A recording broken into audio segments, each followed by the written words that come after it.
Hey,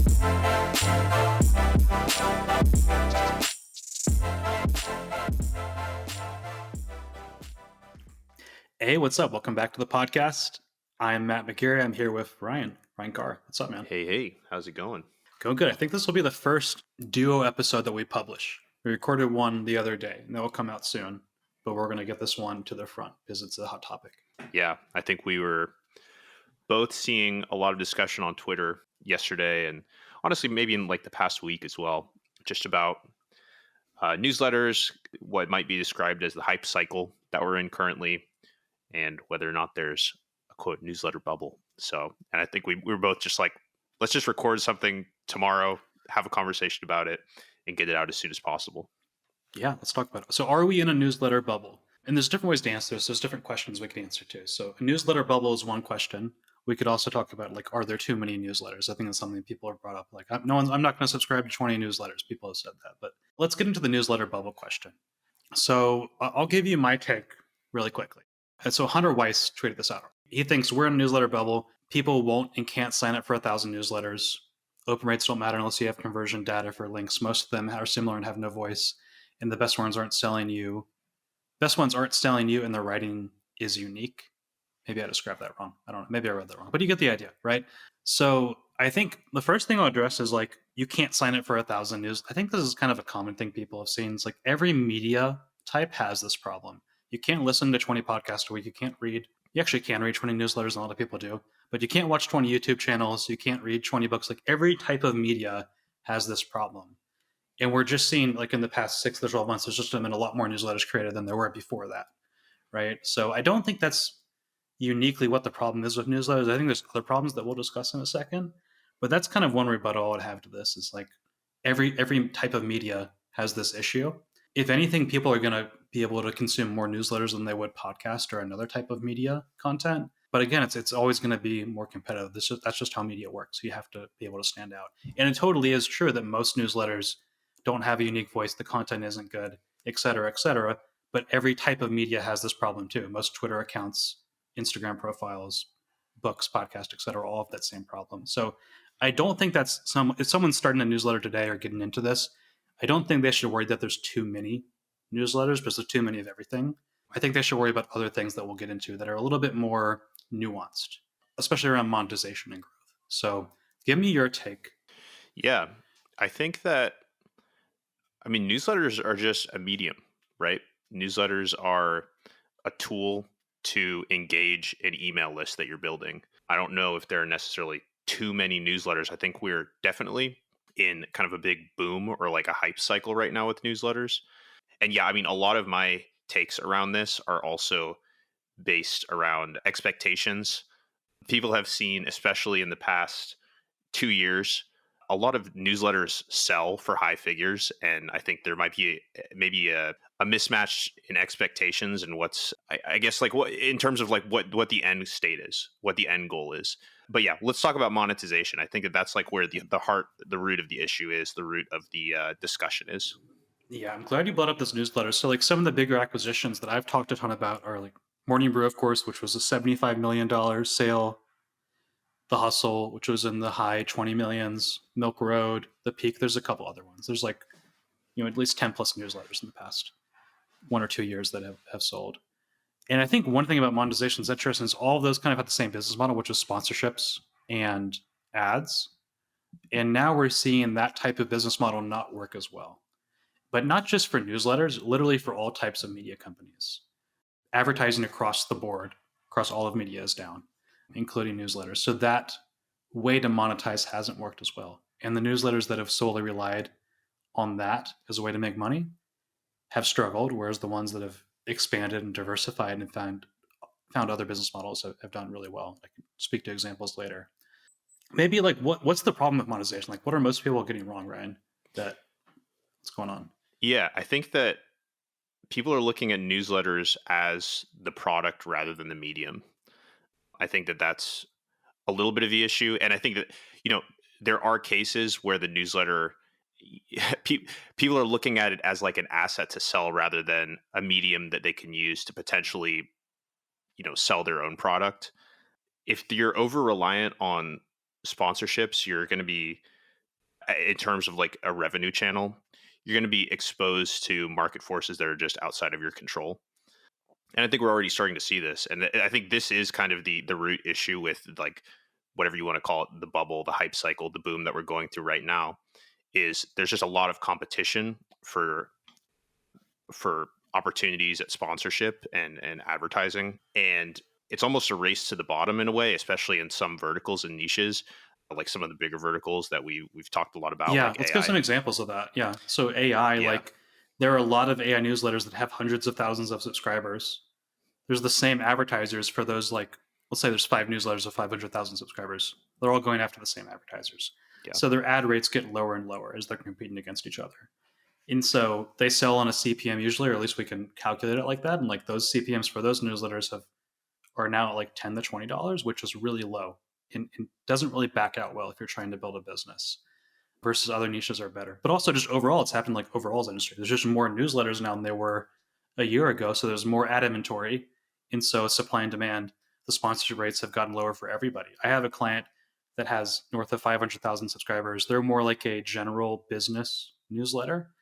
And they were talking about last year, they were selling ads at a $50 to $70 CPM. And now they're seeing closer to like a $25 to $45 CPM. And so like everybody's rates have gone down. Some have gone down more than others, but that's one of the challenges people have run into. Yeah. And I mean, at the same time, there are newsletters that both or either of us have worked with as well that are in really valuable niches that, yeah, maybe they've been marginally impacted by the CPMs going lower and less advertisers having the kind of budget to sponsor newsletters specifically, but they are able to build meaningful businesses off of sponsorship revenue. I just think that a lot of folks are coming into the space at the same time, and that's due to you have Beehive and ConvertKit making building newsletters easier than ever. You have Sparkloop and tools within Beehive like Beehive Boost making acquisition cheaper, seemingly cheaper, right? And so a lot of folks are seeing a lot of opportunity to grow these big lists without maybe necessarily doing the due diligence on how am I going to monetize this effectively and sustainably, like in the long run. What are the metrics that I should be looking at for engagement and making sure that I'm actually building a valuable audience and not, and I know something that we talk a lot about is just not just relying on open rate, right? Like going that level deeper and ideally also identifying like an LTV for your subscribers, which is an exercise that we go through for both of our clients. I know, Matt. And so, yeah, it's just, it's like any boom or like any hype cycle, there's a big rush and there's going to be not people left holding the bag necessarily, but people that are going to have to learn pretty quickly how to monetize their sponsors or monetize their Yeah, lists a lot of people effectively. who are not, a lot of people are not super sophisticated. Like they're just getting into this. I Yeah. think a lot of great entrepreneurs are going to come out of this, but like the newsletter itself as a business might not be the one that they were expecting. I think a lot of people go in with this like general notion that if I build attention, I can monetize it. A Yeah. lot of people throw that out there. A lot of big influencers in the business space say that a lot, but it's not really true. It doesn't mean that you can build a sustainable, profitable business off of just attention alone. You really need a product or service. And I think that's one thing so many media companies and newsletters completely don't miss or don't even think about is like they think they're going to build an audience and then build a half-ass sponsorship business. Like a lot of them even do sponsorships very poorly and they don't even think about their advertising clients as customers. They kind of just think about them as a transactional relationship. Mhm. And so they're not building relationships with advertisers in the way they should. They're not selling anything to their massive audience. And it's not, they don't have a business model, right? And I think if they started building an audience and also started building a product or a service at the same time, they would make a lot more money. And the ones that have done that have done really well. Like there's tons of examples, but some of the better ones I've seen have been like a Cody Sanchez, who's one of our clients. Yeah. And she's built a huge newsletter of like 500K plus, a huge audience across social media. She does some sponsorships, but she has multiple products that she sells people in her business. She has a lot of stuff going on, but it's in like the 8 or 9 figures because she's able to sell a product directly to the audience. And that's just kind of like common sense to me. Like if you build an audience, you want to sell them a product or a service, but a lot of people don't seem to get that. I don't know if you're seeing the same thing. I mean, that's something I feel like we talk about a lot, and I think that's why we make a point of we talk about that a lot just in our discussions, recorded or not, but then also when we bring guests on to this podcast, that's why that's such a focus for us, is how are you monetizing? A lot of folks are I mean, and don't let this discussion that we're having now confuse you. There are a lot of folks that are monetizing via sponsorships and building large businesses doing so, as we mentioned.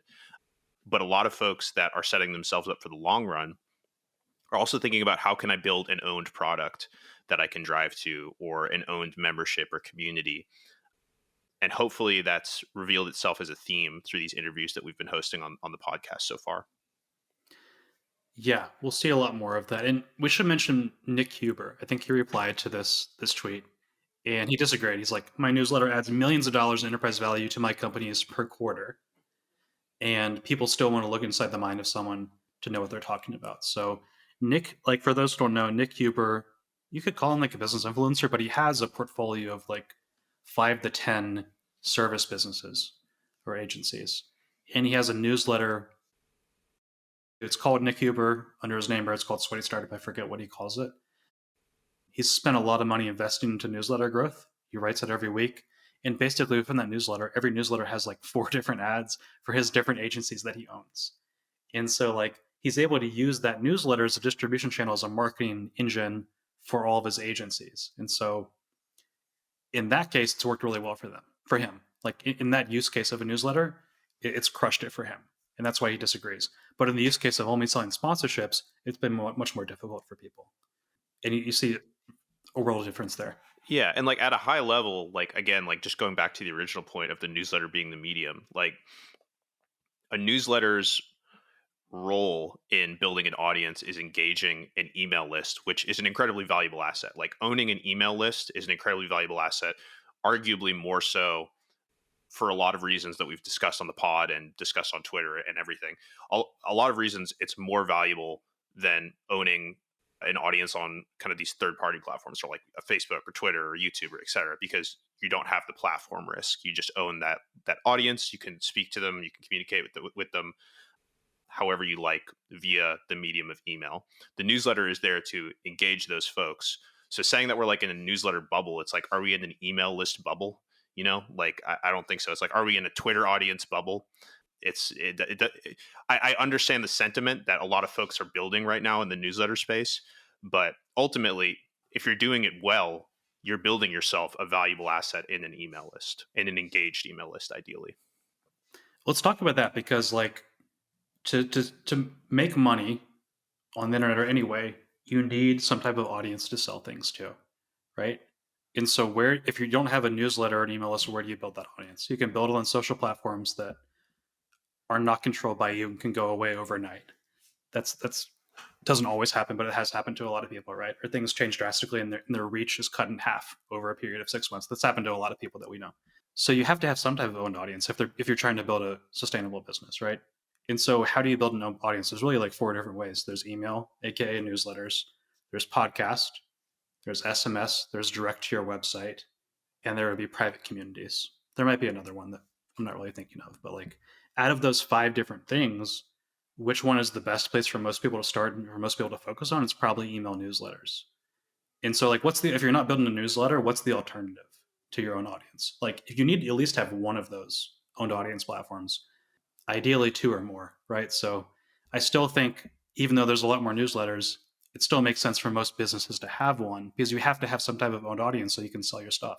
Yeah, it's the reason why I think just a lot of people caught on at relatively the same time because of the publicity from the sales of the Hustle, the sales of Morning Brew, other large Milk Road, other large newsletters that sold in a relatively short period of time. People caught on to the fact that, oh, there's some value in building an email list. That's why you see all these huge creators on Twitter, especially, all driving via those auto plugs. Hey, sign up for my newsletter. They're just trying to transfer as much of their rented audience via Twitter to an owned audience. And it's all happening at the same time in this condensed period of time. And I think that's why maybe people have this sentiment that like, oh, this can't go on forever. This is, I think there will be a lot of people that drop out of building because it takes a lot of work to build a consistent cadence of newsletters, or just like any sort of content. Like a lot of people would start a YouTube channel and then probably drop off after a few months because it takes a lot of work to write a script and record. newsletters also take a good amount of work. And so, yeah, I think we will see people drop off. I think we will see people realize, oh, maybe this isn't for me in the long run, or to the point that we're making earlier. And I think we'll continue to go into more depth on. I'm not able to monetize effectively. And so, I can't grow as fast as I want to. Um, those are all, I think, really good points.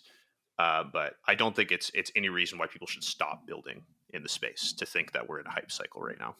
Yeah, and it just happens with anything. Like people who build a startup, most of them don't continue for a long time, like we said over and over. So, what would be interesting to talk about? Do you want to mention the stuff that Katie Huff was telling you about monetization and ad rates?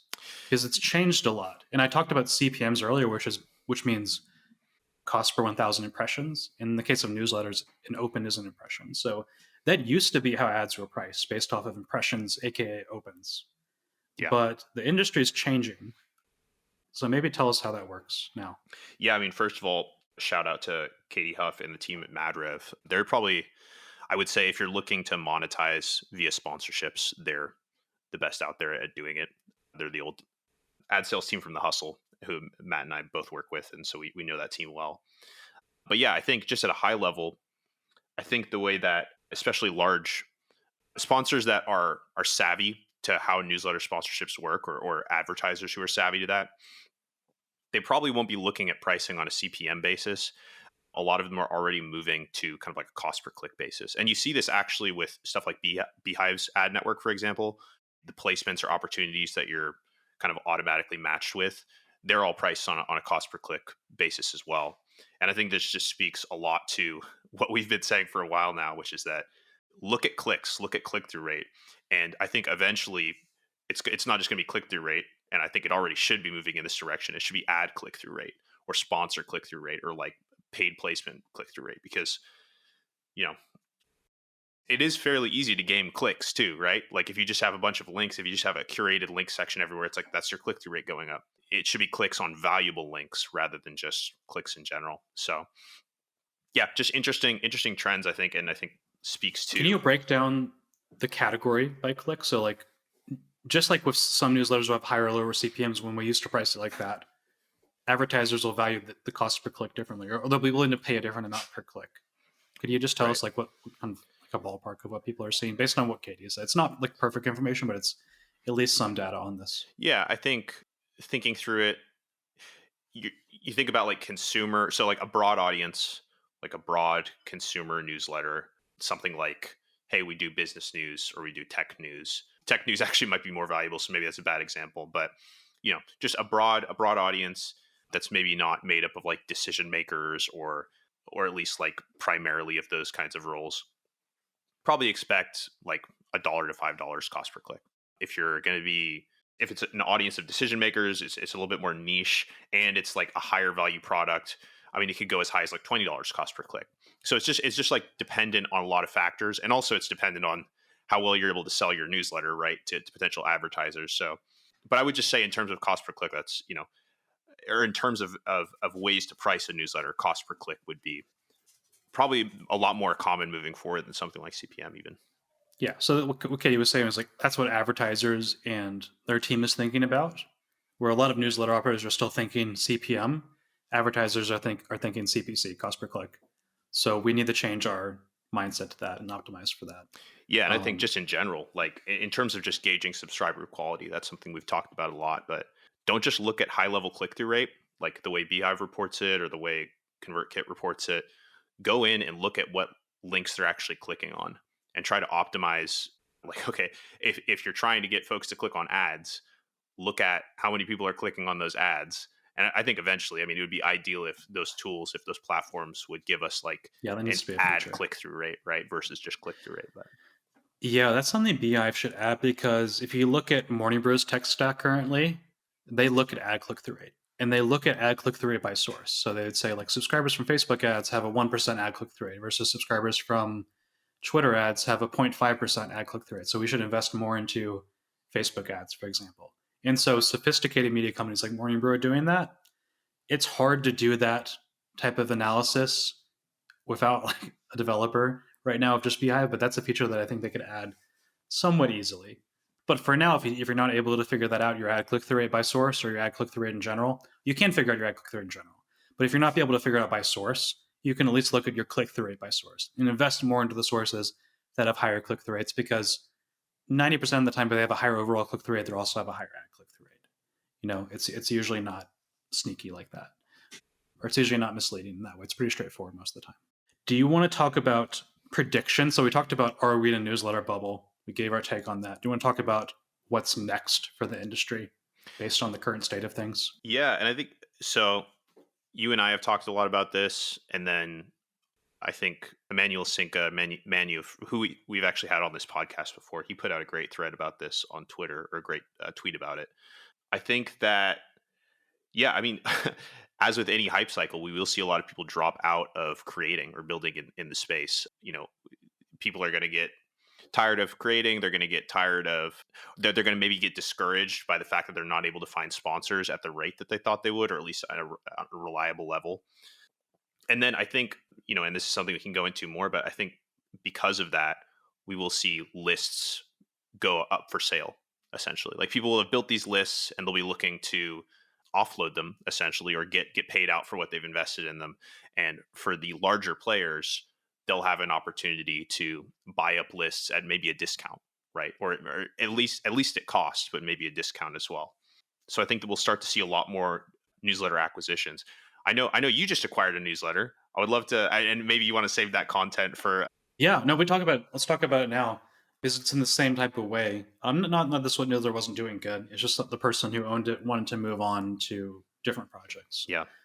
And so, because there's a lot of people that won't continue their newsletters, or they won't figure out a business model that works, they're going to burn out, right? So they're going to have newsletters that become inactive, or they want to shut down.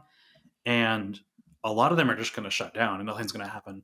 But some of them are going to be able to sell for some amount of money. And usually when you're valuing a newsletter like this, you're not going to take that newsletter, especially if you're another media company or newsletter, you're not going to take that newsletter and operate it independently. You're going to basically use it as a paid acquisition place. So you acquire their newsletter and email list, and then you roll them into your email list, and you acquire those subscribers, and you grow a bigger audience.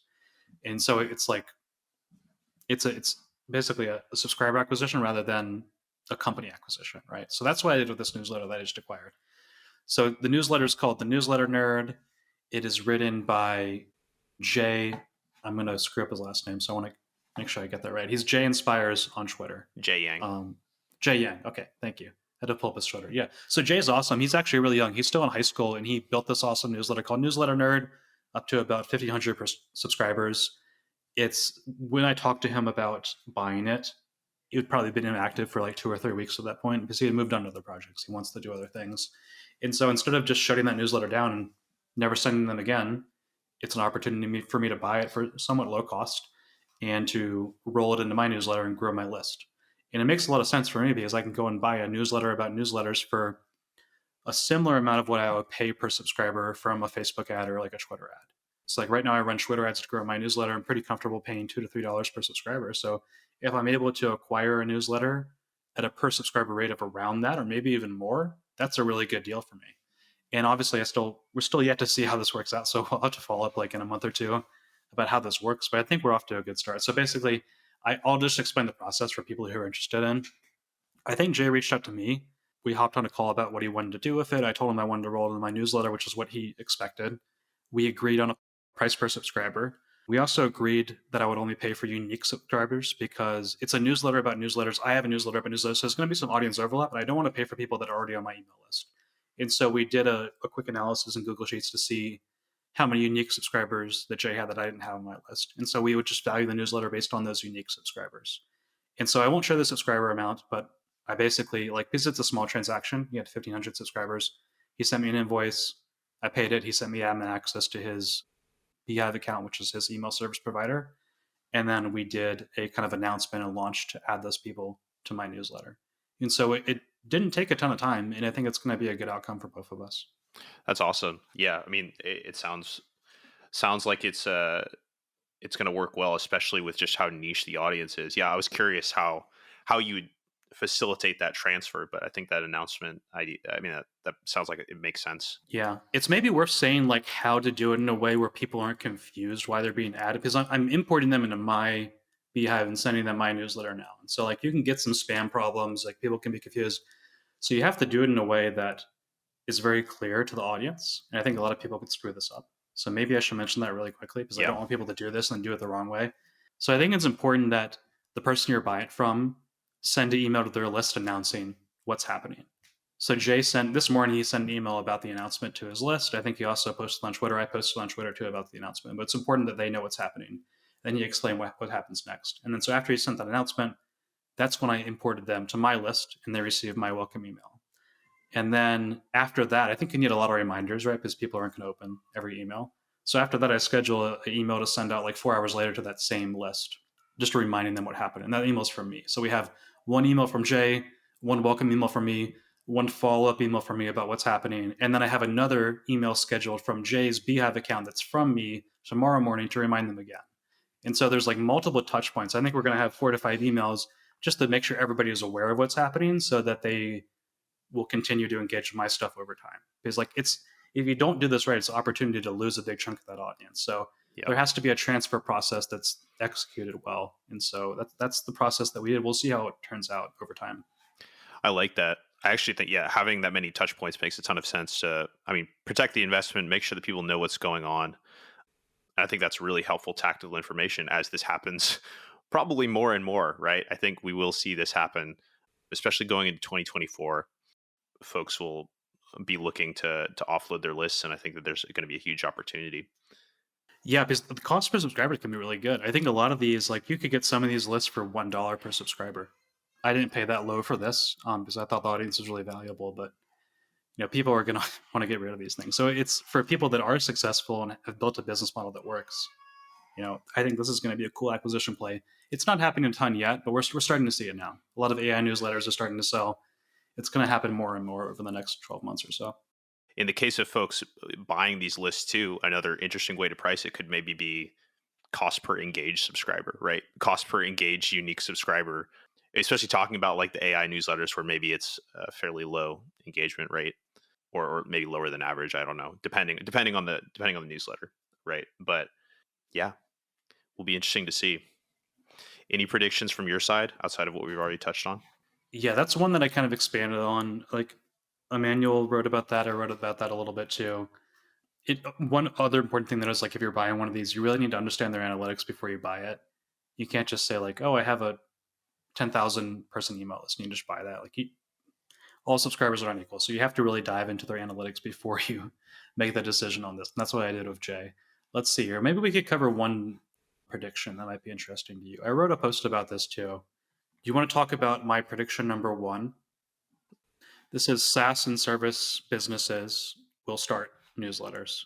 Would that be a good one to cover? Because I think we only Yeah, have time for one and more. I think this. So yeah, the prediction SaaS and service businesses will start to build newsletters. I mean, I think this is the thesis of Tailwind, and also, I mean, it's backed by what we've seen with acquisitions of the Hustle, for example, and of some other newsletters by SaaS businesses.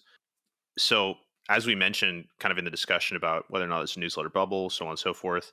I mean, the value is in the email list, right? And keeping that email list engaged. And that's what the newsletter is there for. It's just a medium of keeping an email list engaged, ideally through providing valuable content and building trust between yourself and the audience, actually giving them something that they want to open and read every week, which I think is an important qualifier, right? You can't just like send them like a bunch of links and call it a newsletter. It should be something that actually provides a lot of value. And it gives you an opportunity to, yeah, build that trust, get your brand values across in a way that's actually meaningful and digestible and interesting, and ultimately sell more, right? I mean, like that's what it comes down to as well for a lot of these businesses. And as we mentioned, like if you're unable to monetize, then you're probably going to burn out pretty quickly, or you won't be able to fund your growth. I think it makes a lot of sense, and I think we're seeing it already at Tailwind. We work with a lot of folks that are in, building SaaS products, building service businesses, looking to build an effective top of funnel or utilize an email list that they already have that they've built through product pages, through lead magnets. They're only hitting them once or twice a month with oftentimes a lot less with marketing emails, just straight up direct response marketing emails, and they're just looking for a way to engage those folks. So I think it's something we're seeing already and something we'll see a lot more of as well. Yeah, I kind of think about this as newsletters as a growth strategy, newsletters as a marketing channel. I think newsletters are like the new funnels. So if funnels were big in 2016 through 2018, a newsletter can be the new marketing funnel. And the reason why it's so effective is it's both a top of the funnel marketing channel and a bottom of the funnel marketing channel. So we're bringing in new subscribers that are interested in the type of stuff that we sell, right? Because we can build a newsletter all around the niche of whatever our ideal client is into. So we're bringing in top of funnel leads in the newsletter that we can sell to every single week by sending them an email. And also we can send them marketing emails on top of the newsletter too. And we can also look at who's subscribing, match their data to LinkedIn, and reach out to those prospects if they're qualified too. So you can do lots of different things with your newsletter as far as top of funnel demand generation. And then you're able to send this valuable newsletter every single week to your existing leads and continue to nurture them, show them why you're trustworthy and why you're smart at what you do, and it's opportunity for them to buy again or to win back old clients or just nurture leads that you can sell to later.